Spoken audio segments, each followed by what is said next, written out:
Eu percebi que você está temeroso em relação à Copa do Mundo. Sim. Por quê? A grande quantidade de voos e a pouca quantidade de controladores? Qual é o problema que você está divisando no futuro? Olha, nós temos um aumento crescente do tráfego aéreo brasileiro. A nossa demanda tem sido muito maior do que o nosso profissionalismo. Nós temos hoje em torno de 23% ao ano. Se formos somar em 3 anos que se seguem até 2014, nós temos um acréscimo de mais de 60%. Fora o volume de 2 grandes eventos. Copa do Mundo, por exemplo, todas as delegações virão para o Brasil. E nós temos um problema estrutural dos aeroportos, que não estão preparados. E no sistema de controle de tráfego aéreo, nós temos hoje muitos controladores novos, com 2 anos de formados. Então isso nos preocupa muito. Por exemplo, em 2006, 2007, os supervisores, né, de regiões de controle de tráfego aéreo, eles eram preparados com 10 a 15 anos para chegar à condição de supervisor. Hoje nós temos um controlador de tráfego aéreo com 2 anos sendo supervisor. Então isso nos preocupa, a pouca experiência, né, do controlador, essa competência operacional nos preocupa muito. Além do que a gente vê no solo, por exemplo. Um aeroporto como Congonhas, Guarulhos, Brasília não tem capacidade de uma demanda acima de 30% hoje. Nós temos os problemas aí em épocas que a gente sabe muito bem, de Carnaval, Semana Santa, grandes feriados no Brasil, já temos problemas. Imagine um grande evento como Copa do Mundo e Olimpíada.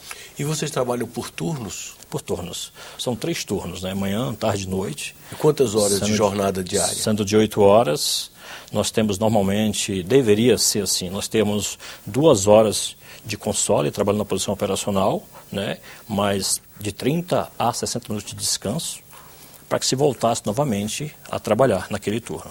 Mas hoje, infelizmente, por falta de pessoal, nós estamos passando as 2 horas ininterruptas numa posição, aonde a gente já acha que... Ou seja, as condições de trabalho também não são as ideais não atualmente. São as ideais, não são as ideais, e isso aí nos preocupa bastante, né? E nós temos um problema muito sério no Brasil, que é o problema que nós sempre mostramos, deixamos evidente, que o Comando da Aeronáutica, ele deixa muito a desejar no quesito de segurança. Por quê? Se é para se adequar ao momento, eles mudam os próprios regulamentos. E isso é um problema muito sério que nós temos no Brasil.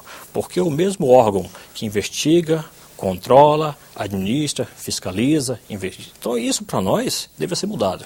Por exemplo, o CENIPA, que é um órgão investigativo. CENIPA é o órgão de prevenção, né, de incidentes de prevenção aeronáutica. O CENIPA era o órgão que devia trabalhar essa investigação, né, essa prevenção, de forma a buscar esses dados e trabalhar para que não acontecesse mais as mesmas situações. Mas o CENIPA hoje não recebe as informações totais de dentro do centro de controle. As informações hoje, como a gente fala em transparência, é porque elas não são passadas para os órgãos competentes. Então esse sistema militarizado, ele se torna hoje uma grande caixa preta. Porque nós só conhecemos o controle de tráfego aéreo diante de uma grande tragédia. E você é de origem militar? Você ainda é militar? Sim, eu fui primeiro sargento da aeronáutica com 23 anos de serviço até o dia 8 de abril, agora de 2011. E passou para a reserva? Não, eu fui excluído das fileiras da aeronáutica, né, exatamente por não aceitar a situação que estava sendo imposta a nós. Eu fui um dos 14 lideranças negativas que foram afastados na época da crise aérea, no dia 22 de junho de 2007, porque não aceitávamos o sistema como estava funcionando. Devido a isso, todos aqueles que se voltaram contra o sistema não funcional, não prático, foram afastados. A nossa grande preocupação hoje em relação à formação dos nossos novinhos, que nós chamamos hoje, com 2 anos de formado na situação de supervisor, é exatamente essa. Que todos aqueles que tinham acima de 15 anos, 20 anos de experiência, e eram supervisores, instrutores, controladores, foram afastados. Isso nos preocupa muito. E o Comando da Aeronáutica dialoga com a Associação Brasileira de Controladores de Tráfego Aéreo, que você preside? É bem interessante falar nisso, porque até próximo do acidente de 2006, nós tínhamos sim um diálogo com o Comando da Aeronáutica e éramos reconhecidos pelo comandante. Hoje, não nos reconhece mais e não há esse contato conosco. Nós até gostaríamos de uma aproximação, porque nós temos o conhecimento que podemos mudar alguma coisa e ajudar nessa mudança, né? É até como uma outra proposta que a gente deixa aqui, né, a Associação Brasileira de Controle de Tráfego Aéreo, que busque todos aqueles controladores que foram afastados e retorne para suas posições originais, porque esses controladores eles têm uma experiência necessária para hoje mudar alguma coisa.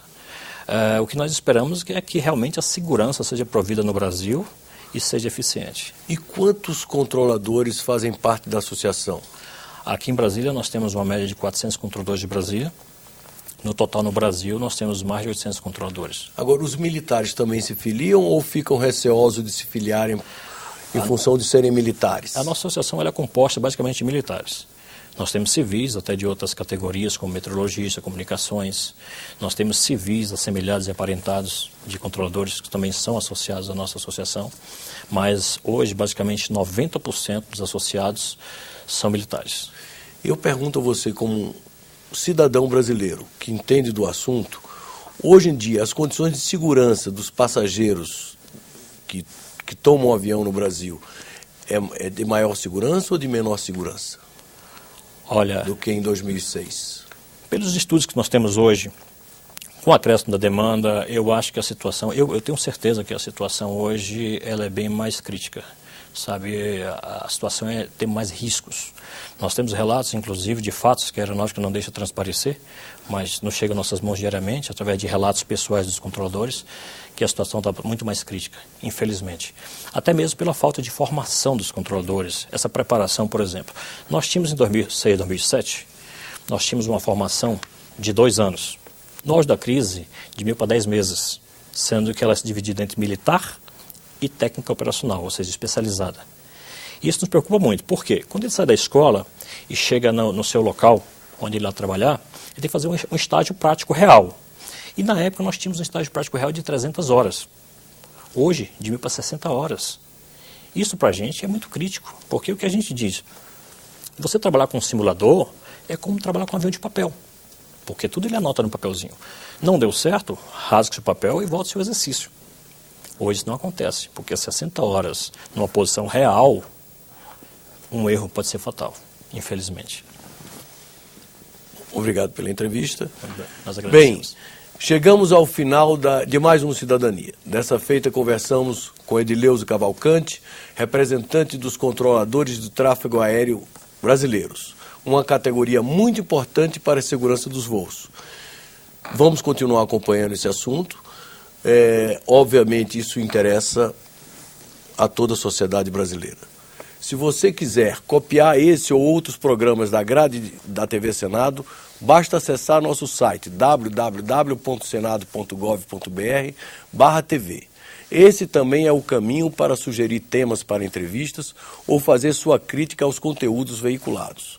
Até o próximo Cidadania.